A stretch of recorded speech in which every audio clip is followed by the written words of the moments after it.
Halo Sobat Sehat semua, Assalamualaikum warahmatullahi wabarakatuh. Salam jumpa kembali dengan saya Sugito di channel Berbagi Sehat.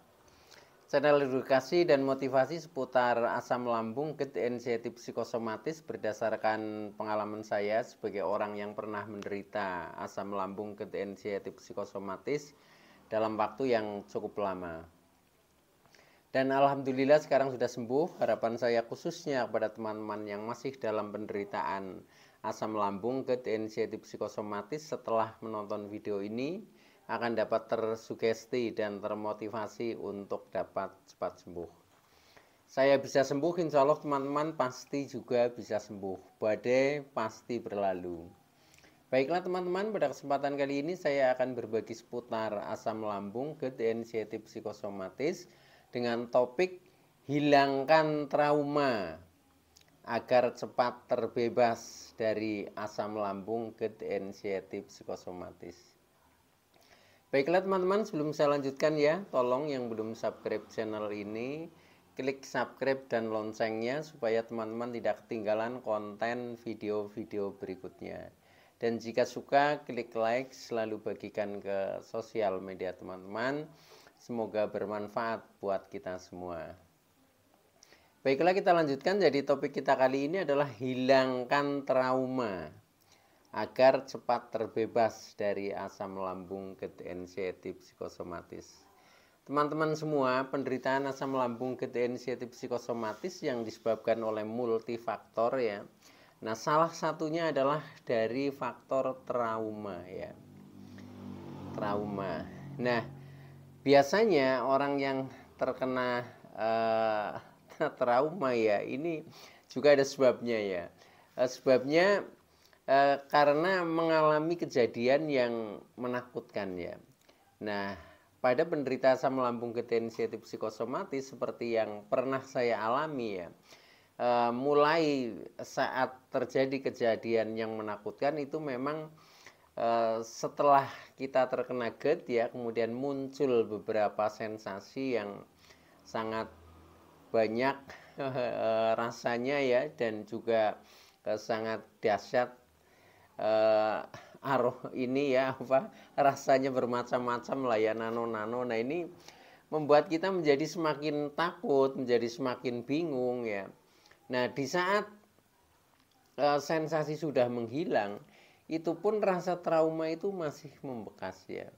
Sehingga kadang ketika kita sedang ingat terhadap trauma-trauma hal-hal yang pernah dialami yang cukup menakutkan, nah ini kadang menjadikan asam lambung naik ya. Nah, akhirnya menjadi cemas ya, pikiran juga berpikir yang negatif-negatif. Nah, dengan seperti itu maka asam lambung menjadi agak susah normalnya ya karena pikiran selalu ada trauma itu. Nah, oleh karena itu maka pada kesempatan kali ini ya saya ingin sharing kepada teman-teman bagaimana caranya menghilangkan trauma ya, atau mengurangi trauma sehingga akan memutus jeratan asam lambung, GERD, anxiety psikosomatis yang kita alami.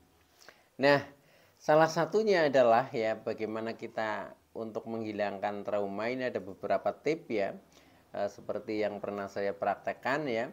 Nah, ini yang pertama adalah kita berhenti ya, berhenti atau stop menyalahkan diri sendiri ya, atau menyalahkan orang lain. Nah, ini teman-teman, kadang di saat kita trauma tidak menghilang-menghilang karena kita kadang fokus terhadap hal yang menyebabkan trauma ya. Kadang kita sampai menyalahkan diri kita sendiri ya. Sebabnya karena dulu pola makannya tidak baik ya, pola hidupnya tidak baik. Nah, akhirnya menjadi asam lambung naik. Nah, itu hanya menyesali itu ya. Menyesali itu. Jadi seolah-olah menyalahkan diri kita sendiri ya. Nah, ketika itu berputar seperti itu ya, maka trauma itu akan tetap melekat ya, bahkan menjadi bertambah itu. Karena fokus pikiran kita kepada menyalahkan diri kita itu. Nah, oleh karena itu mulai dari sekarang ya, ketika kita ingin terlepas dari trauma ya, supaya tidak memacu asam lambung, ketensiatif psikosomatis selalu kambuh ya, maka kita berhenti atau stop menyalahkan diri kita sendiri.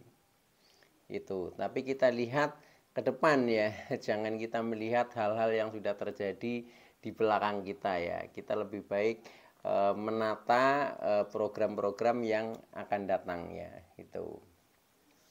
Oke, jadi itu tip yang pertama, berhenti menyalahkan diri sendiri. Nah, kemudian tip yang kedua ya, kita berusaha menerima apa yang sudah terjadi. Termasuk menerima apa adanya kondisi kita ya. Kondisi kita saat ini ya, itu. Nah, dengan seperti itu maka yang timbul ya, yang timbul ini ya sudah rasa syukur ya, karena kita sudah berusaha bisa menerima tentang kondisi kita saat ini ya, atau menerima apa yang sudah terjadi ya, sehingga yang penting kita bisa mensyukuri sekalipun itu adalah hal-hal yang sifatnya pahit ya, karena sampai dengan menimbulkan trauma. Nah, kalau kita syukuri maka akan terjadi hikmah ya, karena menjadi hikmah yang positif. Katakanlah itu sebagai pengalaman di dalam hidup kita ya. Nah, pengalaman itu adalah guru yang baik ya, yang akan memperbaiki kita lah supaya berproses menjadi lebih baik gitu. Jadi tip yang kedua adalah menerima apa yang sudah terjadi gitu teman-teman ya, dengan apa adanya dalam diri kita gitu. Jadi kalau misalkan saya sekarang ya seperti ini gitu, jangan disamakan dengan saya waktu dulu dan lain sebagainya seperti itu. Nah, itu disyukuri saja ya. Ketika kita sudah lebih banyak bersyukur, nah akhirnya kita menjadi menerima apa adanya. Nah, akhirnya sekalipun itu pengalaman pahit, itu tetap akan ada hikmahnya. Nah, dengan seperti itu maka trauma nanti akan menghilang dengan sendirinya teman-teman ya. Oke, itu tip yang kedua, jadi menerima apa yang sudah terjadi. Nah, kemudian tip yang ketiga, kita selalu mencoba mencintai diri sendiri ya. Karena kita mencintai diri kita sendiri, maka mulailah kita mungkin merawat diri menjadi lebih baik, termasuk mungkin mengatur pola makan menjadi lebih baik, pola hidup menjadi lebih baik ya. Termasuk kita memanjakan diri kita sendiri ya, buat diri kita senang ya, kita lakukan hal-hal yang kita senangi, kita mencoba menghibur diri kita sendiri seperti itu. Jadi cintailah diri kita sendiri ya, seperti itu. Nah, dengan seperti itu nanti kita akan fokus terhadap hal-hal yang bisa membuat kita itu bahagia ya. Nah, ketika sudah seperti itu nanti trauma juga akan menghilang, sudah tidak terpikirkan lagi begitu teman-teman ya.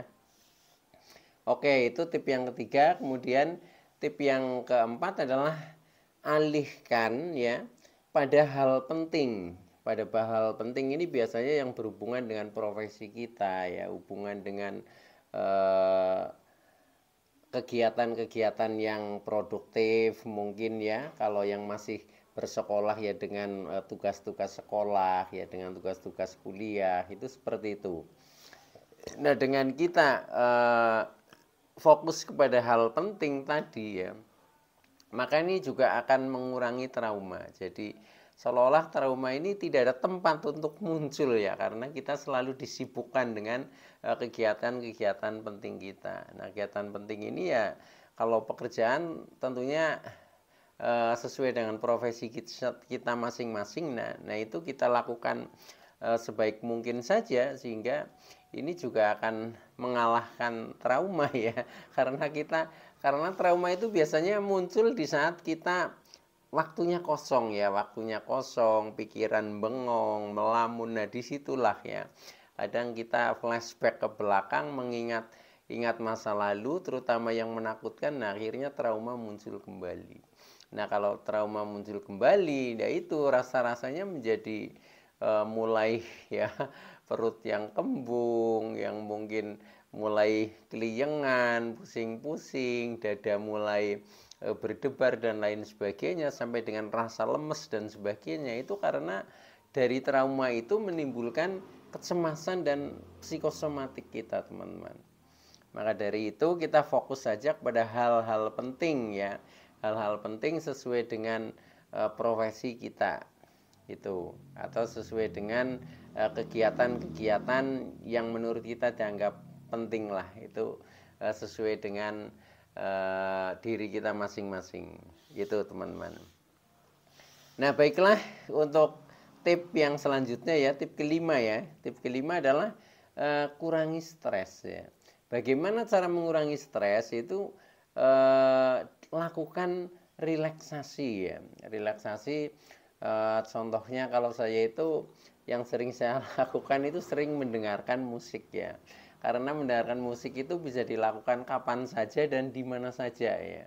Yang penting saya bawa HP, saya bawa handset ya, itu bisa selalu saya putar ya, termasuk sedang berkendara di jalan saja itu bisa kok saya setel putar itu. Sehingga ini trauma juga tidak akan muncul di saat kita isi ya. Jadi ada rangsangan-rangsangan dari panca indera. Jadi kita pikiran menjadi rileks. Nah, itu akhirnya akan menghilang itu. Selain mendengarkan musik ya bisa lakukan hal-hal lain ya yang membahagiakan teman-teman lah. Bisa mungkin berjalan-jalan ya, berrekreasi, refreshing, mungkin berolahraga, yoga dan lain sebagainya yang menurut teman-teman itu enjoy dengan kegiatan itu ya, lakukan saja teman-teman ya. Ini akan menghilangkan trauma yang pernah kita alami itu. Oke, itu tip yang kelima. Nah, kemudian yang terakhir ya, tip yang keenam ini adalah kita itu perlu sosialisasi dengan orang lainnya. Jadi istilahnya kita bisa mendapat dukungan dari orang lain ya, contohnya dari motivator ya, ini akan memperingan beban kita ya, memperingan beban kita terutama tentang penderitaan kita. Nah, dengan kita banyak mungkin mendengarkan motivasi-motivasi, nah akhirnya semangat kita menjadi selalu bangkit itu, teman-teman. Atau bisa juga misalkan kita semacam curhat, berbagi kepada orang lain ya. Berbagi bisa ngobrol apa saja ya yang ringan-ringan. Ini pun sudah mengurangi ya, mengurangi beban perasaan, beban emosi, beban pikiran, sehingga jiwa menjadi fresh ya. Nah, ketika jiwa itu fresh ya, rasanya plong ya, nah akhirnya trauma ini akan terkalahkan oleh hal-hal yang lebih menyenangkan, yang lebih fresh seperti itu, teman-teman. Makanya kita butuh bersosialisasi dengan orang lain ya. Bisa dengan cara bersilaturahmi ya, itu bisa.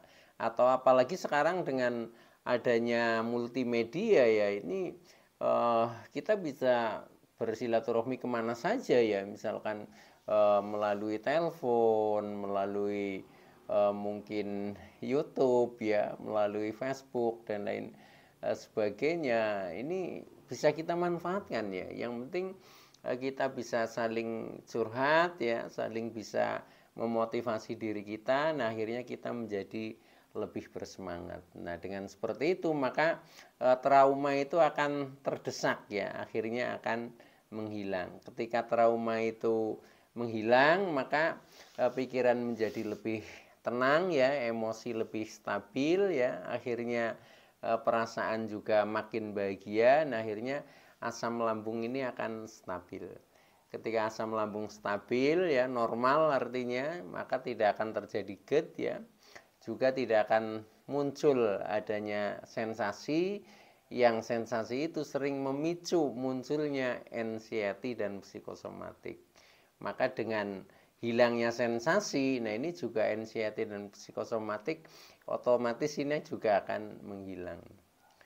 Oke teman-teman ya, jadi itu saja beberapa tip untuk hilangkan trauma supaya cepat terbebas dari gangguan asam lambung, anxiety psikosomatis. Oke, kurang lebihnya mohon maaf. Itu dulu yang bisa saya sampaikan. Terima kasih atas like, subscribe, serta komennya. Saya Sugito dari channel Berbagi Sehat. Saya bisa sembuh, insya Allah teman-teman pasti juga bisa sembuh. Badai pasti berlalu. Oke, terima kasih. Wassalamualaikum warahmatullahi wabarakatuh.